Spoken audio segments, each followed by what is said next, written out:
એક પ્રસંગથી કરું છું। ઈસવીસન પૂર્વે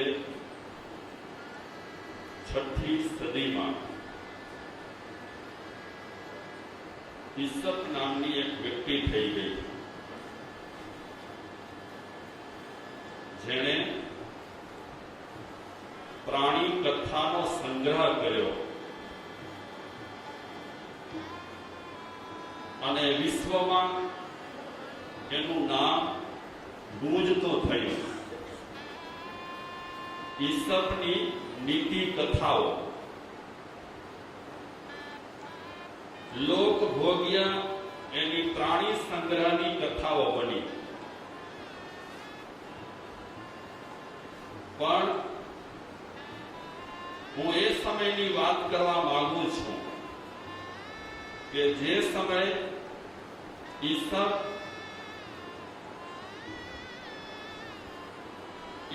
આદમની પાસે ગુલામી કરતો હતો। બહુ વાત સારી છે। આદમ નામના એક માણસ પાસે એ ગુલામી કરતો હતો અને આદમ એનો માલિક હતો। તો એક દિવસે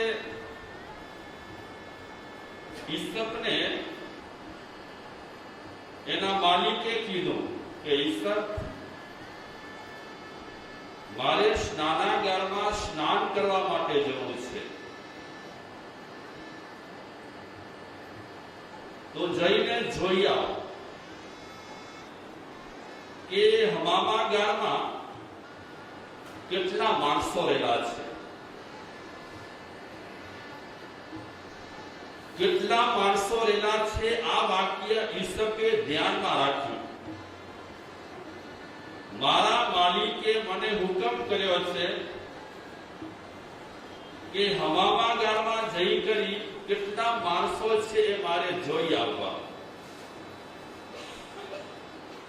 હમામાગાર એટલે જ્યાં કને લોકો જનરલમાં સ્નાન કરવા માટે જતા હોય, જેને ધોબી ઘાટ પણ કહેવાય। પહેલાના વખતમાં ગામડાઓમાં શું કે શહેરોમાં શું, જનરલ સ્નાનાગાર પણ હતા કે જે લોકોના ઘરમાં વ્યવસ્થા ન હોય તે લોકો એ સ્નાનાગારમાં જઈ અને સ્નાન કરે। તો આ આદમને સ્નાન કરવાની ઈચ્છા હતી અને હમામાગારમાં આમ ભીડ રહેતી હતી, લોકો બહુ સ્નાન કરવા માટે જતા હતા। તો ઈસપ જોવા માટે આવ્યો કે સ્નાનાગારમાં કેટલા માણસો છે। સ્નાનાગાર પાસે આવ્યો અને એને જોયું કે સ્નાનાગારમાં જતા રસ્તા પર એક મોટો પથ્થર પડ્યો છે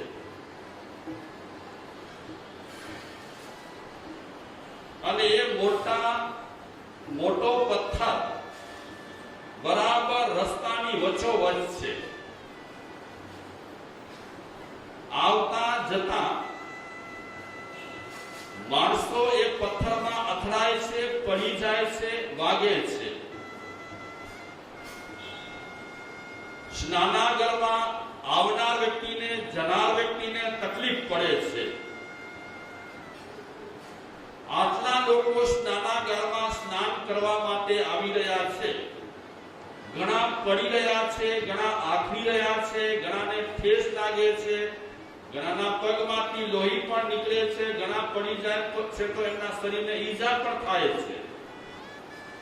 પણ ઈસપ જોઈ રહ્યો છે કે દરેક માણસને ખબર છે કે આ પથ્થરો આળખી રૂપ છે, નડતર રૂપ રહેલો છે, કોઈ કામનો નથી।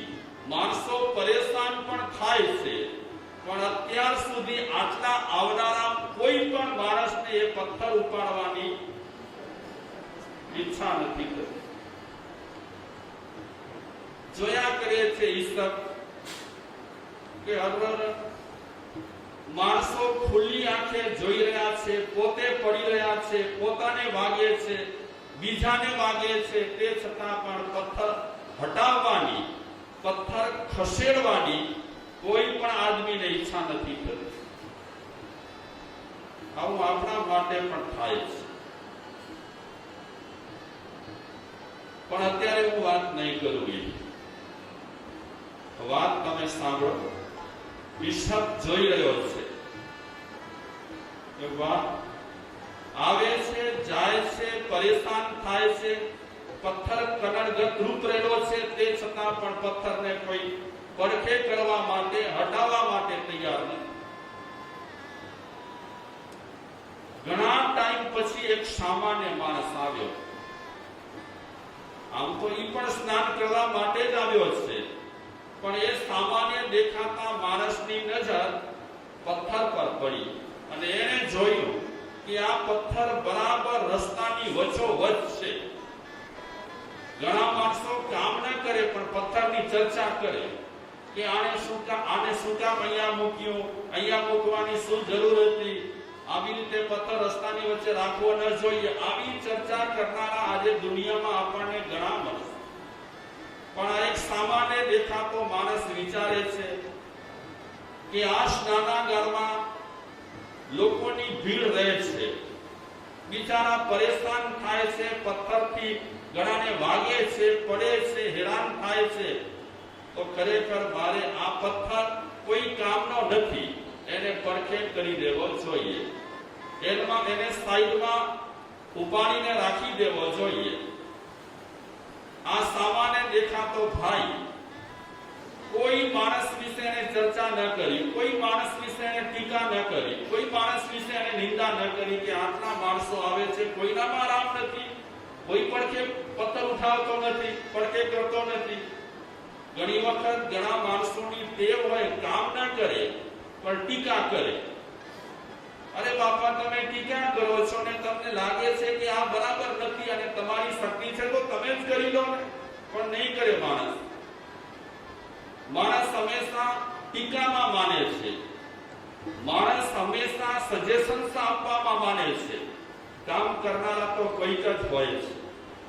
તો પથ્થર પેલા ભાઈએ ઉઠાવવાની કોશિશ કરી પણ પથ્થર બહુ મોટો હતો અને મજબૂત રહેલો હતો.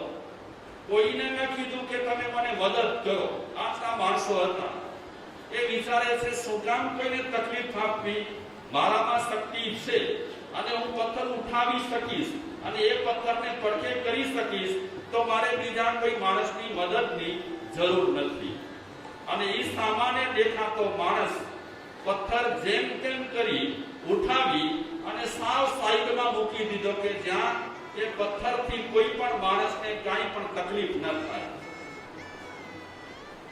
ઈસબ આવી કરી પોતાના માલિક ઈ આદમને કહે છે, માલિક પૂછે છે કેમ ઈસબ જોઈ આવ્યો સ્નાનાગારમાં કેટલા માણસો છે? તો ઈસબ કહે છે, માલિક સ્નાનાગારમાં એક માણસ છે. તો ઈ આદમ વિચારે છે એક જ માણસ જો સ્નાનાગારમાં હોય તો મને સ્નાન કરવામાં વાંધો નથી. ઓ ભીડ લાગેલી હોય તો ભીડમાં મજા ના આવે. તો ઈ તૈયાર થઈ કરી સ્નાન કરવા માટે પોતાના ઘરેથી નીકળ્યા. સાથે ઈસબ પણ છે. જ્યારે હવામાગાર પાસે આવ્યા, સ્નાનાગાર પાસે આવ્યા, ત્યારે લોકોની કતાર લાગેલી હતી, ભીડ લાગેલી હતી.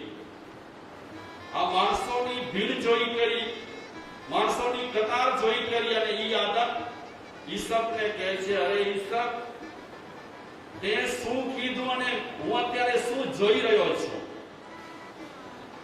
મેં તને કામ સોંપ્યું હતું કે સ્નાનાગારમાં કેટલા માણસો છે જોઈ આવ, અને તે જોઈ કરી અને મારી પાસે સમાચાર શું આપ્યા? એક માણસ છે. અને અહીંયા તો માણસોની કતાર લાગેલી છે, ભીડ લાગેલી છે. શું વાત છે ઈસબ? ઈસબ કહે છે, માલિક આપે મને શું કીધું હતું? કેટલા માણસ છે તે જોઈ આવ.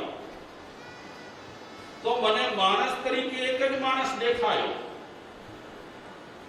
અને ઈસબે પોતાના માલિકને એ પથ્થરની કહાની સંભળાવી કે આ મોટો પથ્થર બધાને નડતો હતો પણ કોઈએ હટાવ્યો નહીં. આવતા જતા દરેકને તકલીફ થતી હતી, પડતા હતા, વાગતું હતું, તે છતાં પણ એ વચ્ચે પડેલા પથ્થરને ઉઠાવવાની કોઈને ઈચ્છા થઈ ન હતી. માલિક, ફક્ત એક જ માણસ, સાવ આપણને કહીએ કે સામાન્ય માણસને એ પથ્થર ઉઠાવવાની ઈચ્છા થઈ. કોઈ પણ માણસને એ પથ્થર ન નડે તે રીતે પથ્થરને સાઈડ કર્યો, બાજુમાં રાખ્યો. તો માલિક, મને એમ લાગ્યું કે આટલા માણસો આવી રહ્યા છે, દરેકને તકલીફ થઈ રહેલી છે, અને કોઈ પણ માણસને રામ ના આવ્યા પથ્થરને હટાવવા માટે, અને એક જ માણસને ઈચ્છા થઈ કે ચલો પથ્થર હટાવું, કોઈને નડે નહીં. તો જે માણસ કોઈકની તકલીફ જોઈ કરી અને એ તકલીફને દૂર કરવા માટે પ્રયાસ કરે, માલિક, એને હું માણસ કહું છું. બાકી તો હાલતા ચાલતા માણસ આકૃતિ વાળા કૂતરા કહેવાય. માણસ કોઈ તકલીફને દૂર કરવા માટે દેખતો હોય તે છતાં પણ તકલીફને દૂર કરવા માટે જરા માત્ર પણ પ્રયાસ ન કરે અને માણસ કહેવાય. કે માણસ તો એ કહેવાય કે ક્યાંય કોઈકને તકલીફ રહેલી હોય તો શક્તિ મુજબ એ તકલીફને દૂર કરવા માટે પ્રયાસ કરે. એટલે માલિક, માણસોની ભીડ છે, પણ માણસ તરીકે મેં એક જ માણસને જોયો. વાત બહુ સારી છે, વર્ષો જૂની વાત રહેલી છે. આમાં કહેવા એ માંગે છે કે અમે પણ આપણે શાસ્ત્રની દ્રષ્ટિએ જોવા જઈએ તો 4 ગતિમાં જે જીવોની સંખ્યા બતાવી છે એમાં સૌથી ઓછામાં ઓછી સંખ્યા કઈ ગતિમાં રહેલી છે? સૌથી ઓછામાં ઓછી સંખ્યા કઈ ગતિમાં છે? નરક ગતિમાં, પિર્યજ ગતિમાં, દેવ ગતિમાં કે મનુષ્ય ગતિમાં? સૌથી ઓછી સંખ્યા ક્યાં છે? સૌથી ઓછી સંખ્યા છે મનુષ્ય ગતિમાં. મનુષ્ય ગતિમાં મનુષ્યોની ઓછી સંખ્યા હોવા છતાં પણ મનુષ્ય તરીકે જીવન જીવનારા એનાથી પણ ઓછા રહેલા છે. આમ દેખીતી રીતે મનુષ્ય દેખાય, આકૃતિથી આપણને મનુષ્ય દેખાય, પણ મનુષ્ય તરીકેના, માણસ તરીકેના જે ગુણ જોઈએ એ ગુણો બહુ ઓછા માણસોમાં જોવા મળતા હોય છે. અને માણસ તરીકેના ગુણો ઓછા જોવા મળતા હોવાને કારણે શાસ્ત્રોમાં માણસાઈ બહુ દુર્લભ બતાવી છે. મનુષ્ય જન્મ કદાચ હજી મળી જાય, પણ મનુષ્ય જન્મ મળ્યા પછી માણસાઈ આવી એ દુર્લભ રહેલી છે. અને માણસાઈ આપણા જીવનમાં પ્રગટ થાય, માણસાઈ આપણા જીવનમાં આવે એટલા માટે ઋષિ મુનિઓએ એક પદ્ધતિ બતાવી છે, એક રીત બતાવી છે કે આપણા જીવનમાં માણસાઈ આવે એના માટે આપણને શેની જરૂર પડશે. તો પહેલી આપણે વાત કરી, આટલા દિવસ સુધી આપણે એક મુદ્દા પર, પહેલા મુદ્દા પર ચર્ચા કરી કે જીવનમાં નીતિમત્તા હશે, જીવનમાં પ્રામાણિકતા હશે, જીવનમાં ન્યાય હશે તો આપણે માણસ કહેવાઈશું, માણસ તરીકે આપણે લાયક બની શકીશું. પણ હજી આ એક જ ગુણથી માણસાઈ નહીં આવે, હજી બીજા પણ ઘણા ગુણોની જરૂર પડશે. અને ઘણા ગુણો જ્યારે આપણામાં આવશે ત્યારે આપણે ખરેખર મનુષ્યત્વ મેળવી શકીશું. અને મનુષ્યત્વ પ્રાપ્ત કરવા માટે આજે આપણે બીજા ગુણની ચર્ચા કરીશું, બીજા મુદ્દાની આપણે ચર્ચા કરીશું. અને બીજો મુદ્દો છે શિષ્ટાચાર પ્રશંસનમ ઇતિ. માણસાઈ વિકસાવવા માટે મુદ્દા નંબર 2. સાવ આપણે સાદી ભાષામાં એ સમજવા માટે કોશિશ કરીશું. શિષ્ટાચાર પ્રશંસનમ ઇતિ. આમાં 3 શબ્દ રહેલા છે, એક શિષ્ટ, એક આચાર અને એક પ્રશંસા. આ 3 શબ્દ આ સૂત્રમાં રહેલા છે. તેમાં પહેલો શબ્દ રહેલો છે શિષ્ટ, છેલ્લો શબ્દ રહેલો છે પ્રશંસા, વચ્ચેનો શબ્દ રહેલો છે આચાર. પહેલા આપણે અર્થ ખાલી જાણી લઈએ કે શિષ્ટાચાર પ્રશંસનમ એટલે શું. શિષ્ટ આચાર વાળા જે લોકો રહેલા છે એમની પ્રશંસા કરવી. હવે આપણે એ સમજીએ કે શિષ્ટ એટલે શું. पहली बात હું આપ સૌને પૂછું કે આપ શિષ્ટ કોને કહો છો?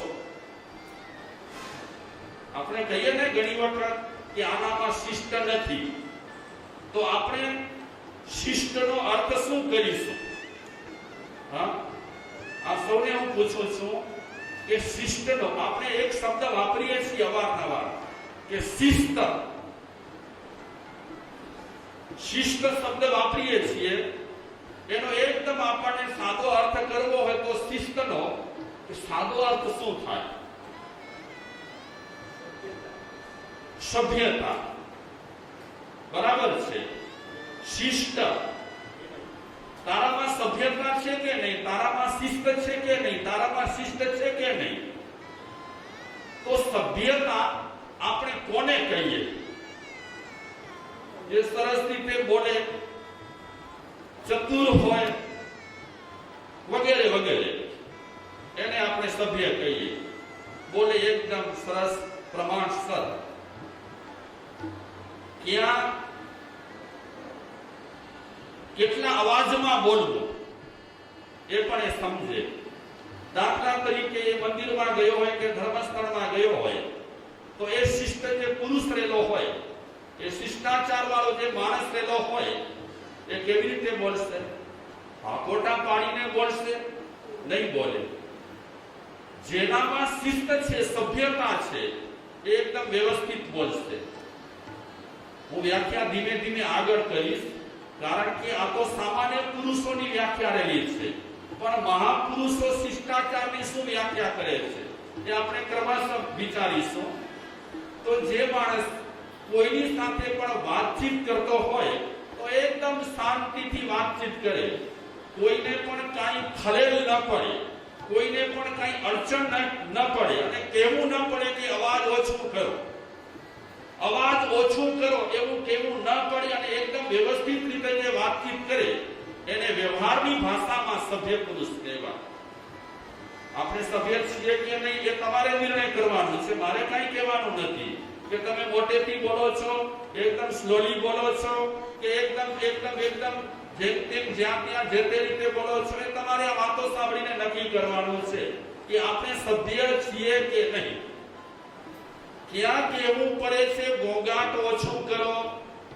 અગર આપણે આટલા વ્યાખ્યાનો સાંભળેલા હોય અને તત્વની ચર્ચાઓ આપણે બરાબર કરેલી હોય, તો આપણે સભામાં કઈ રીતે વર્તીએ? કઈ રીતે વર્તીએ?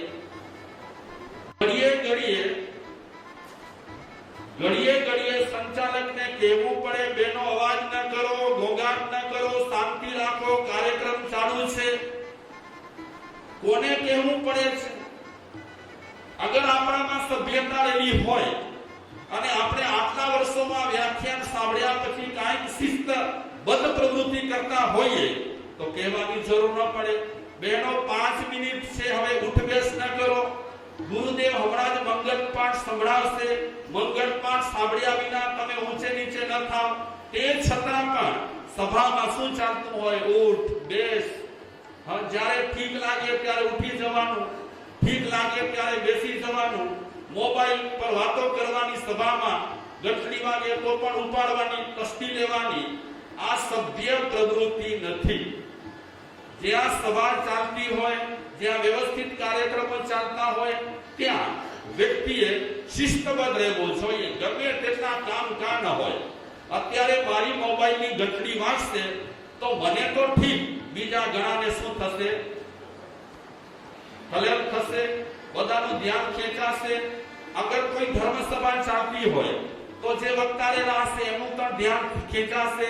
એની જે ધારા ચાલતી હશે પ્રવચનની, એમના વિચારની જે ધારા પ્રવચનમાં ચાલતી હશે, એ પણ ગઠડી વાગતા, વાતોચીતો કરતા શું થઈ જાય? ડિસ્ટર્બ થઈ જાય, ગડબડ થઈ જાય. એટલે શિસ્ત માણસ વ્યવહારમાં ચોક્કસ રહેલો હોય. આ તો સામાન્ય વ્યાખ્યા કરીએ છીએ.